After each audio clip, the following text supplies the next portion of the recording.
Bismillahirrahmanirrahim. Nama saya Muhammad Hakim bin Adam. Hari ini saya akan menceritakan tentang Muhammad Natsir. Kita masuk pada biodata Muhammad Natsir. Nama beliau ialah Muhammad Natsir. Beliau lahir di Alhan Panjang, Solok, Sumatera Barat pada 17 Julai 1908 dan kemudiannya beliau wafat pada 6 Februari 1993 pada umurnya 84 tahun.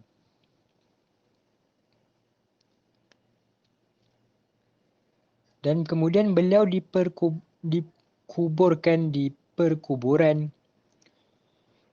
Wira Kalimbata di Indonesia.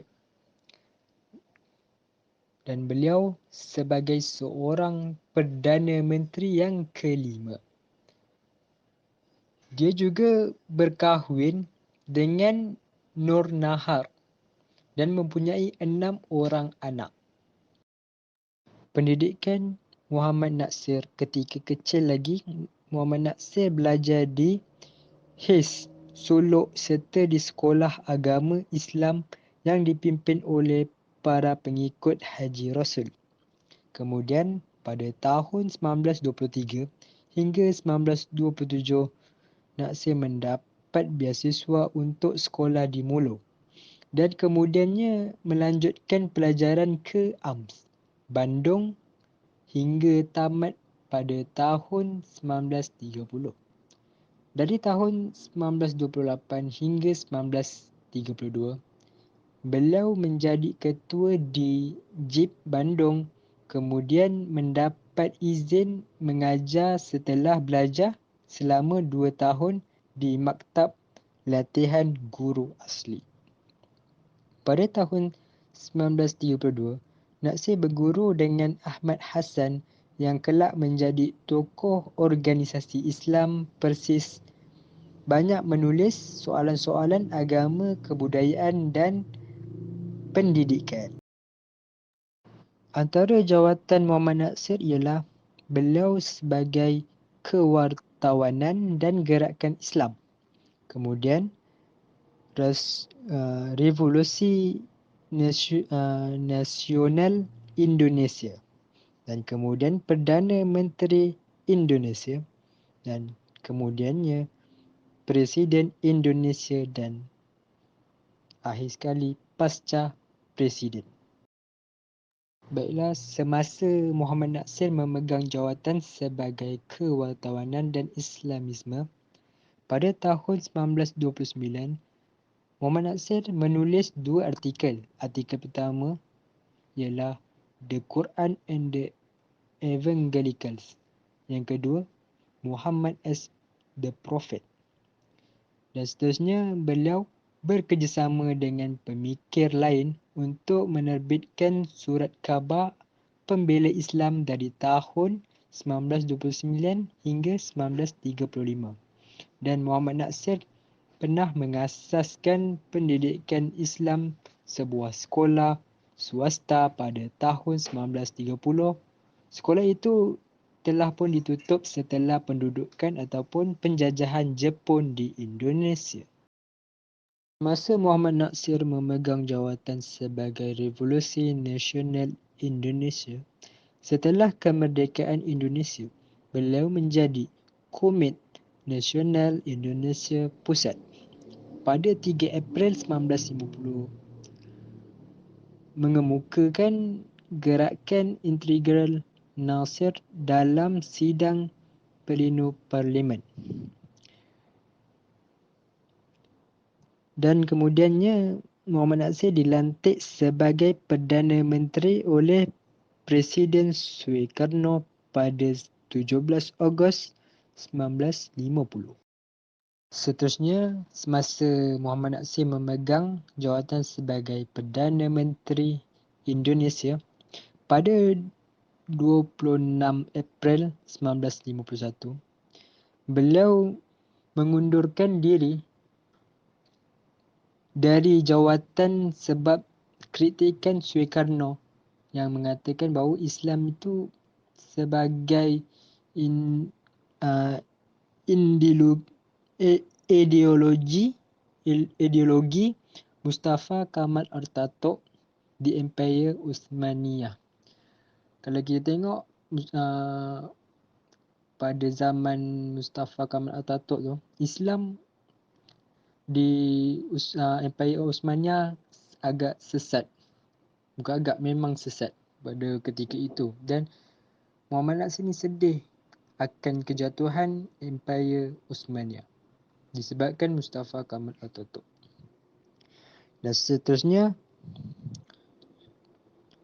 Sukarno mendesak menteri-menterinya dan anggota Parlimen PNI menggulungkan Kabinet Nasir supaya dia dipecat. Apabila Nasir memegang jawatan sebagai Presiden Indonesia, bermula pada pilihan raya 1967, dalam pemilihan Presiden Indonesia tersebut, organisasi Nahdlatul Ulama yang memperjuangkan agama Islam dan Parti Kesatuan Islam Indonesia sama-sama menyokong dan berkempen untuk Nasir dalam pilihan raya tersebut supaya Nasir menang dalam pilihan raya. Dan kemudian mengalahkan Parti Nasional Indonesia, Parti Kristian dan Parti Katolik. Dan ketika itu Nasir menang dalam pilihan raya pada 1969. Agama Islam pada 1974, apabila Nasir telah pun memegang jawatan sebagai Presiden Indonesia, Nasir bersikap lantang tentang peranan Islam dan di Indonesia. Maksudnya dia tegas dalam agama Islam. Menurut Nasir, politiknya didorong oleh agama dengan ayat 56 surah Az-Zariyat sebagai kebenaran dalam perjuangannya. Dalam ayat tu menceritakan tentang jin dan juga manusia ni diciptakan hanya untuk menyembah kepada Allah Subhanahu Wa Taala. Dia juga memperjuangkan hak asasi manusia dan pemodenan Islam pada zaman dia ketika itu. Dan yang terakhir, memegang jawatan sebagai pasca presiden. Setelah meninggalkan jawatan pada tahun 1974, iaitu jawatan Presiden Indonesia, Nasir terus mengkritik pemerintahan baru, terutamanya Presiden Sanusi ketika itu.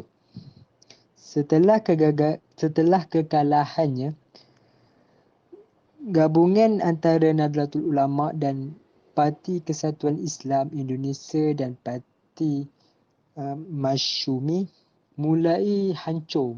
Mereka semua makin lama parti tersebut dibubarkan dan kemudian ditukarkan oleh parti yang lain. Kesimpulannya, kita dapat mengenali dan mengetahui tentang perjuangan Muhammad Nasir.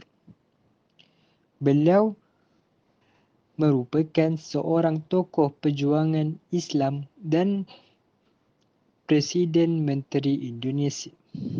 Pengorbanannya dapat kita simpulkan bahawa banyak yang telah beliau lakukan untuk mengembangkan syiar Islam pada masa dahulu. Segala sumbangan yang telah beliau lakukan mestilah sentiasa diingati dan dikenang sepanjang hidup kita supaya dapat menjadikan tokoh perjuangan Islam ini sebagai satu idola yang disebut-sebut namanya.